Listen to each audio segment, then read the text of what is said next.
Bonjour chers élèves, aujourd'hui on va voir un cours concernant les conducteurs ohmiques et plus précisément l'association des conducteurs ohmiques.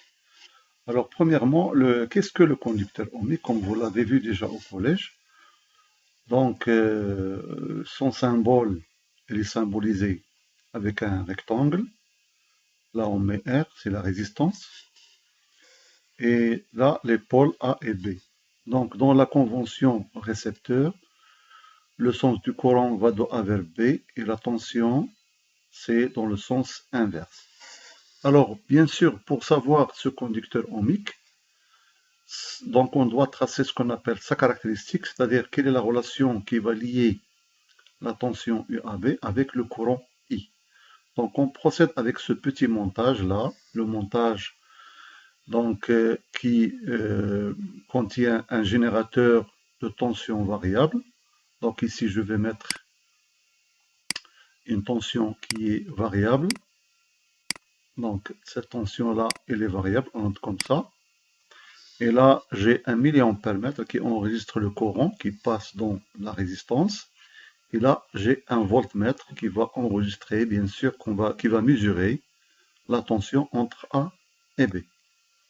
Donc, pour connaître cette relation qui lie la tension UAB et le courant I, alors on va procéder à un montage expérimental. On va faire une petite simulation. Donc, comme vous voyez là, j'ai un générateur et j'ai ici la résistance. J'ai un milliampère-mètre qui va bien sûr qui va mesurer le courant qui passe dans cette résistance. Alors tout d'abord, regardez quand je varie la tension, le courant, il varie. Donc, lorsque je varie la tension, le courant, il varie. Alors, on va voir comment cette tension, ou bien quelle est la relation qui va lier la tension et le courant aux bornes de cette résistance. Donc, on va faire des mesures. Là, j'ai un graphique qu'on va tracer. Donc, une remarque, c'est que la tension aux bornes de cette résistance, n'est autre que la tension aux bornes de générateur, puisque l'ampère-mètre il a une résistance nulle, donc la tension est nulle à ces bornes. Donc, la tension qu'on va mesurer n'est autre que aux bornes de la résistance n'est autre que la tension délivrée par le générateur. Alors, on va donner des valeurs. On va prendre par exemple 1 volt. Alors, pour 1 volt, j'ai ici 10 milliampères. Donc, au départ, j'ai le 0 volt, j'ai 0 milliampères. Donc, je vais marquer ici le 0 pour le point 0, 0. Je vais prendre, par exemple, 1 volt. Donc, j'ai ici 10 milliampères. Donc, ici, j'ai les graduations des tensions en volts, 1 volt. Ici, j'ai les graduations du milliampère. Ça, c'est 50 milliampères. Donc, ça, c'est 10, 10, 20, 30, 40, 50. Donc, pour 1 volt, j'ai 10 milliampères. On va prendre une autre valeur. Par exemple, on va prendre 2 volts. Pour 2 volts, j'ai 20 milliampères. Donc, 2, j'ai 20 milliampères. On va prendre par exemple 4 volts, j'ai 40 milliampères. Donc, 1, 2, 3, 4. J'ai 40 milliampères. Donc, je suis là. Donc, regardez là, j'ai une courbe qui est linéaire. Et donc, la relation qu'il est U et I, c'est une relation linéaire. Donc, U égale à une certaine constante qu'on appelle le coefficient directeur, qu'on va bien sûr donner ce symbole R.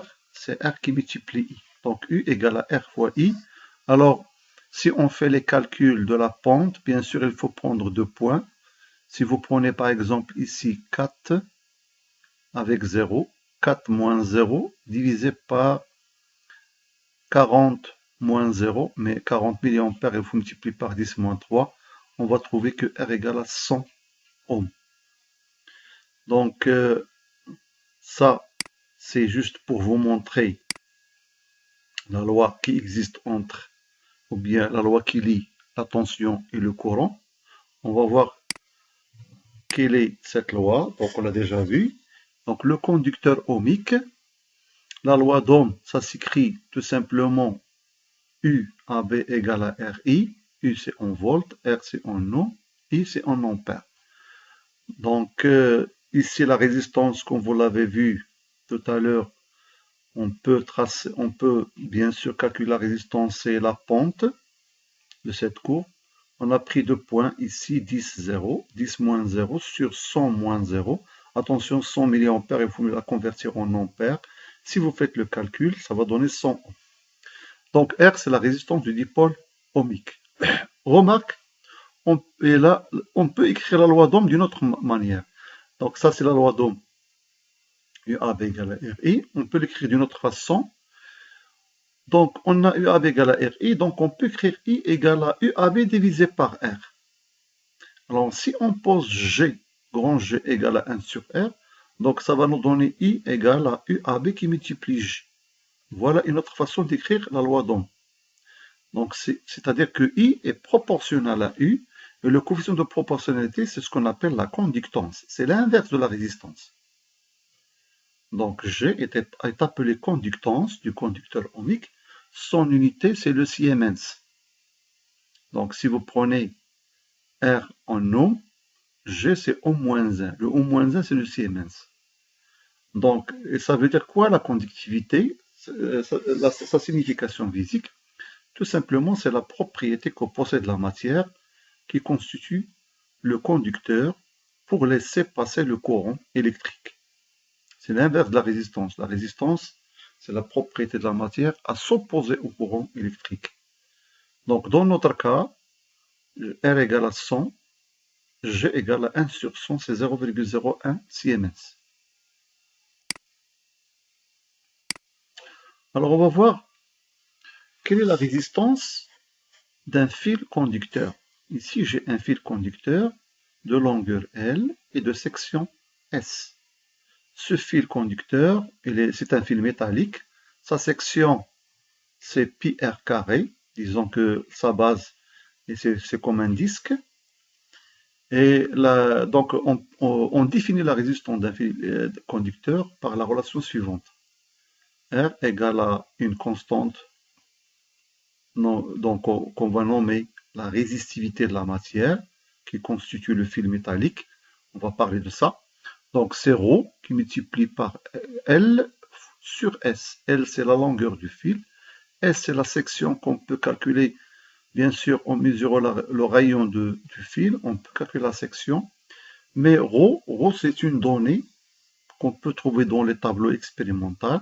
Par exemple, si vous avez ici du cuivre, un fil métallique en cuivre, sa résistivité, cette constante ρ, ce qu'on appelle la résistivité, c'est 1,7-8 ohms qui multiplie le mètre.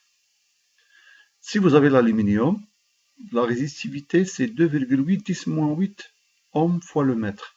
Si vous avez l'argent, ρ égale, la résistivité égale à 1,6-8 ohms fois le mètre.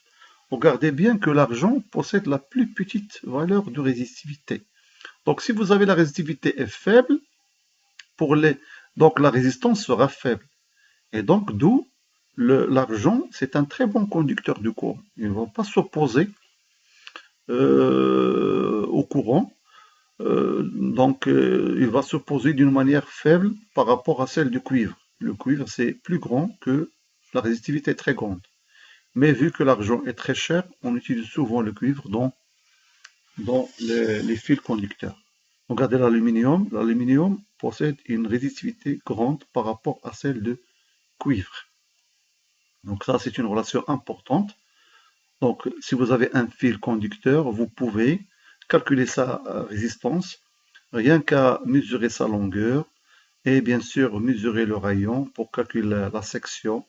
Et bien sûr, il faut savoir de quelle matière est constitué ce fil. Si c'est du cuivre, vous pouvez bien sûr, utiliser cette valeur. Si c'est de l'aluminium, vous pouvez utiliser cette valeur. Et bien sûr, il y a les autres éléments tabulés, comme le fer, etc. On va passer à la troisième partie, c'est l'association des conducteurs ohmiques. Donc ici, j'ai deux types d'associations. Il y a l'association en parallèle, en série, et l'association en parallèle. Alors, on va associer ici, je vais commencer par un exemple de deux résistances qui sont montées en série. Donc, le même courant qui va passer dans les deux résistances. Là, j'ai la tension entre A et C. Donc, en appliquant la loi d'Ohm, UAC égale à R1 qui multiplie I. Là, j'ai la résistance R2. Donc, je peux calculer la tension entre C et B. C'est R2 qui multiplie I. Donc, l'association, je peux bien sûr remplacer tout ce circuit par une seule résistance qu'on appelle la résistance équivalente. Et donc, là, il y a le même courant qui passe. La tension, c'est entre A et B, c'est UAB. Et là, la tension UAB, ce n'est autre que la résistance équivalente qu'on cherche, qui multiplie par le courant. Alors, essayons de trouver la relation qui lie cette résistance R équivalente avec R1 et R2. Donc, comme vous le savez, ici, la loi d'additivité des tensions, ça donne UAB égale à UAC plus UCB. Donc ça, c'est la tension UAB égale à UAC plus UCB. Alors, est égal à R1 qui multiplie I plus R2 qui multiplie I. Et donc là, je vais bien sûr factoriser par I. Donc, UAB égale à R1 plus R2 fois I. Donc, les deux relations 1 et 2 donc, nous donnent tout simplement, si vous mettez R équivalente fois I égale à R1 plus R2 fois I, parce que c'est la même tension UAB, on va tirer cette relation R équivalente égale à R1 plus R2. Donc, généralisation, pour N conducteurs ohmiques associés en série, la résistance équivalente n'est autre que la somme de toutes les résistances montées en série. Par exemple, si vous avez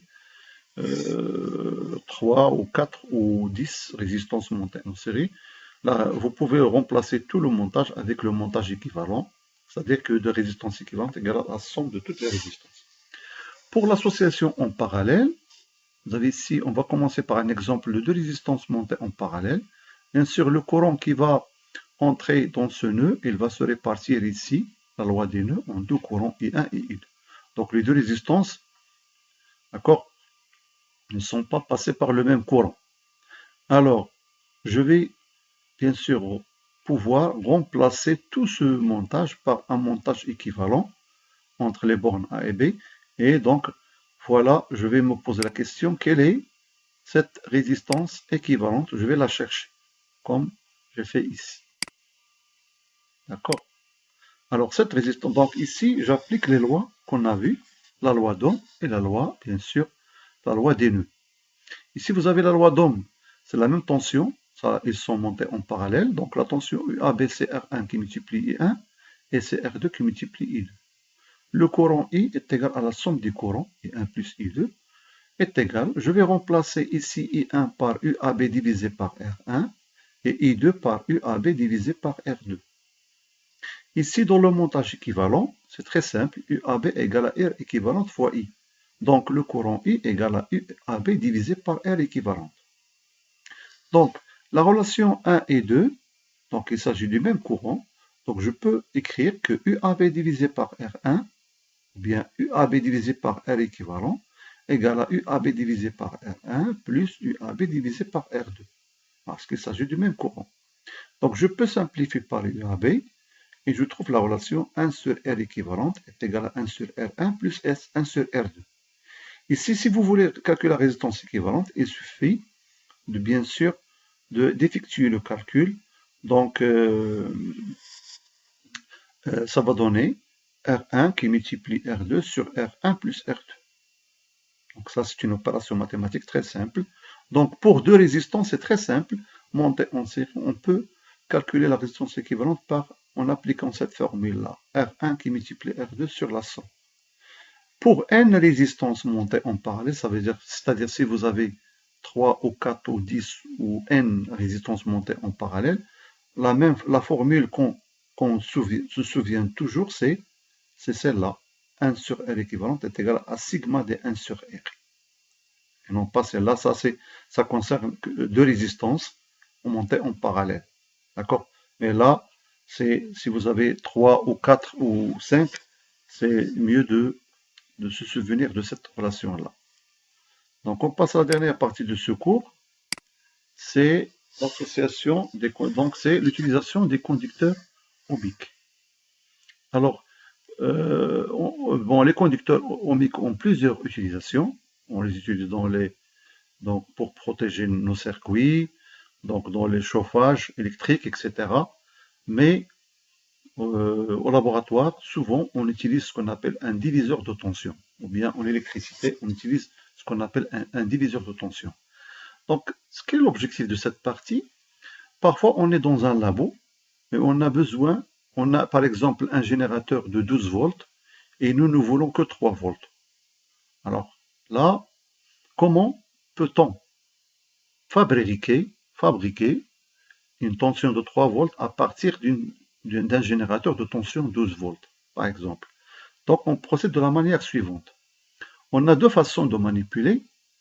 Donc on a le premier montage, ça c'est pour bien sûr comprendre qu'est-ce qu'un diviseur de tension, mais le montage pratique c'est celui-là qu'on va finir avec cette paragraphe.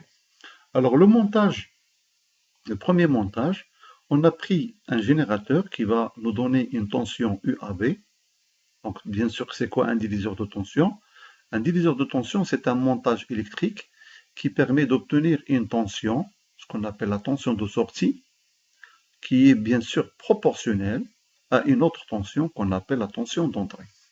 C'est-à-dire là, je vais tout simplement pouvoir diviser une tension, une très grande tension, je vais pouvoir la subdiviser en petites tensions qu'on appelle la tension de sortie. Alors le montage est le suivant. Là, j'ai deux résistances montées en série. Et là, j'ai la tension d'entrée. Et donc, je voudrais savoir cette tension-là entre B et C. D'accord? C'est ce qu'on appelle la tension UCB, ou je vais appeler la tension de sortie. Alors, tout simplement, je vais appliquer la loi d'Ohm entre A et B.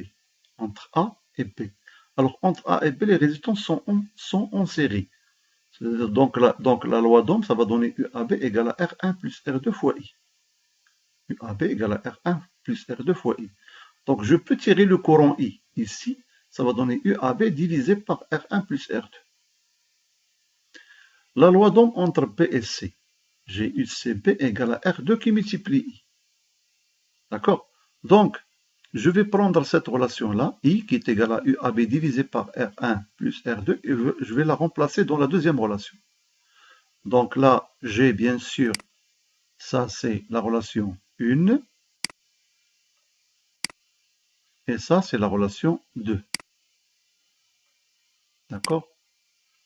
Alors, je vais bien sûr prendre la relation 1 et la relation 2, et donc je vais trouver cette relation UCB égale à R2 divisé par R1 plus R2 qui multiplie UAB. Donc j'ai juste remplacé le courant I dans la deuxième relation. Donc ça, c'est une relation qu'on appelle la relation de diviseur de tension. Regardez là. R2 est toujours inférieur à R1 plus R2. Donc le rapport il est inférieur à 1.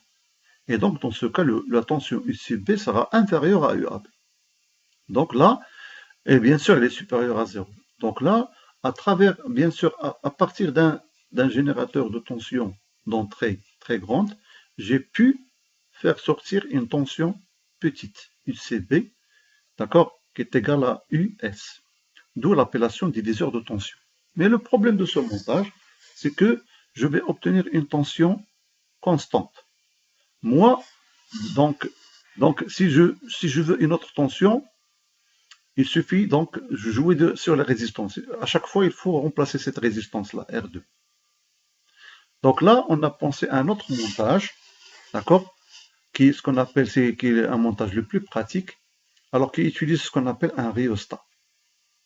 Donc ici, pour avoir un diviseur de tension, on peut varier la tension d'une manière continue. On utilise le montage suivant qui contient un rhéostat. C'est quoi un rhéostat tout simplement?